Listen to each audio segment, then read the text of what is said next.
Para penghuni gua atau dalam bahasa Arabnya Ashabul Kahfi, adalah mereka yang dinarasikan dalam surah Al-Kahf ayat 9-26. Walaupun firman Allah itu tidak menjelaskan secara rinci siapa nama-nama mereka, di mana lokasi dan kapan peristiwa yang dimaksud, namun kisah tersebut benar-benar pernah terjadi. Kalangan sejarawan yang mengkajinya, sering merujuk pada konteks sejarah penduduk Upsus atau Ephesus. Ephesus merupakan nama kota kuno di pesisir Turki Barat, sekitar 3 km distrik Selçuk, Provinsi Izmir, Turki.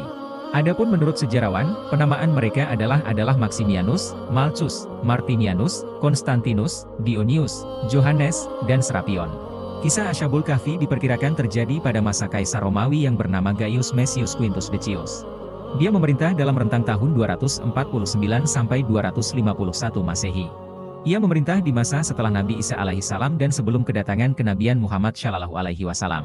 Decius adalah seorang kaisar penyembah berhala yang sangat fanatik. Ia bersama bala tentaranya memaksa 7 pemuda Ashabul Kahfi untuk menyembahnya dan menyembah berhala-berhala di lingkungan istananya, bahkan ia menyebar mata-mata ke seluruh negeri Syam untuk mengetahui orang-orang yang tidak menyembah berhala. Para tentara mengecek dan memeriksa seluruh rumah para penduduk, jika mereka menemukan orang yang tidak menyembah berhala seperti yang Kaisar Decius lakukan, maka mereka akan diseret ke hadapan Kaisar Decius. Mereka yang tidak menyembah berhala akan diseret ke alun-alun dan dipenggal di sana. Bahkan, banyak juga yang dipaksa menjadi umpan singa di arena gladiator, yang dibuat semata-mata untuk hiburan penguasa dan warga Roma. Pada zaman Decius ini, persekusi atas para pengikut Nabi Isa alaihissalam dilakukan secara terstruktur dan sistematis. Pada suatu hari, Decius berniat menggelar pesta besar. Ia bermaksud menggelar pesta pernikahannya sendiri. Ia mengundang seluruh rakyatnya untuk hadir di istananya tanpa terkecuali. Seluruh penduduk diperintahkan agar menghias rumahnya dengan lampu-lampu yang cantik. Hari yang dinanti-nanti itu pun tiba. Orang-orang berkumpul di sekitar istana yang dikelilingi sebuah parit yang sangat lebar. Mereka menari dan bernyanyi bersama dengan penuh sukacita.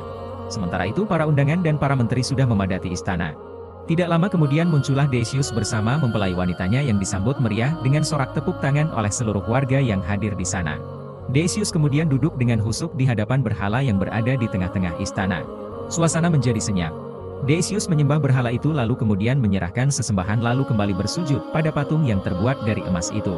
Dia kemudian duduk dalam singgasananya menyaksikan para menteri dan rakyatnya yang silih berganti menyembah berhala. Tiba-tiba Decius terlihat gelisah dan berkata, "Mana Martinus dan Nairawis?" Tanpa mereka sadari Martinus dan Nairawis ternyata telah meninggalkan pesta lebih awal. Martinus dan Nairawis adalah 2 orang dari ke-7 Ashabul Kahfi. Ketika Martinus pulang ke rumahnya ia langsung berhadapan dengan ayahnya yang tampak menahan amarah. Martinus segera menghindar, namun ayahnya dengan cepat menarik kerah bajunya dan memarahi anaknya atas kekecewaan terhadap perilakunya sewaktu berada di istana. Martinus kemudian mengurung diri di kamarnya, ia merasa sedih. Dia merasa diasingkan oleh seluruh penduduk negeri bahkan oleh ayahnya sendiri yang amat ia sayangi yang bernama Nastas, salah seorang menteri dari Decius.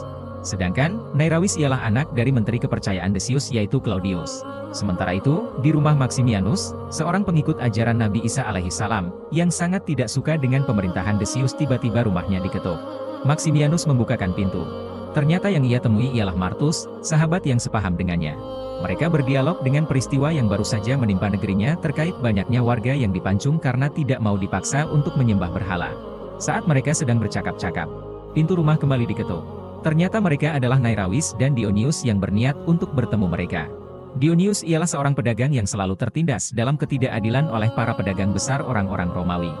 Mereka berempat terlibat dalam pembicaraan yang serius. Hingga akhirnya mereka memutuskan untuk lari dari kota yang penuh dengan kenistaan dan jauh dari Tuhan. Keesokan harinya terdengar kabar bahwa putra dari Decius tewas terbunuh di sungai. Pembunuhnya ialah Hawawi Nartusia seorang pengikut Nabi Isa alaihissalam. Dia segera ditangkap dan disiksa di hadapan Decius. Ketika sedang mengawasi penyiksaan ini, mata-mata Decius mengatakan kepada Decius, "Tuan, aku pernah melihat pemuda ini bersama Martinus dan Nairawis beserta para pemuda lainnya.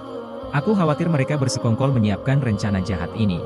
Mereka menyebarkan bahwa Tuan adalah orang sesat karena menyembah berhala. Mereka juga mengatakan bahwa Tuan itu kejam dan sewenang-wenang. Aku khawatir mereka berusaha menggulingkan Tuan dari jabatan terhormat ini." Mendengar hal ini, Decius geram.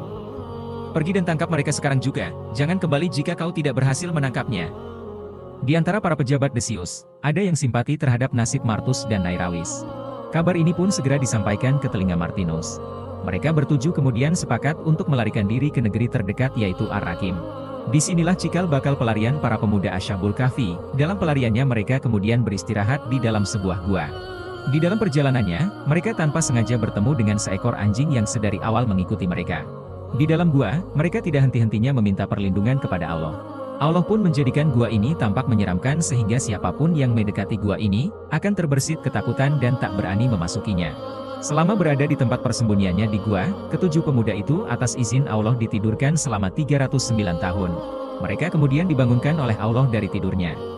Wajah mereka tampak berseri-seri dan saling bertanya berapa lama mereka tidur di gua. Sebagian dari tujuh pemuda itu lalu berkata bahwa hanya Allah yang tahu berapa lama mereka ditidurkan. Setelah itu, mereka keluar dari gua untuk mencari makan ke kota. Ketujuh pemuda itu kaget bukan main karena melihat keadaan kota sudah banyak berubah dan sudah banyak orang yang beriman kepada Allah Subhanahu wa Ta'ala. Negeri Syam yang kini bernama Yordania kini dipimpin oleh seorang pengikut Nabi Isa alaihissalam yang memerintahkan rakyatnya agar menyembah Allah Subhanahu wa Ta'ala dan menghancurkan berhala. Ia juga berlaku adil dan sangat bijaksana. Negeri Syam kini menjadi negeri yang makmur dan rakyatnya terhindar dari kemiskinan. Sejarawan berpendapat lokasi gua tersebut berada di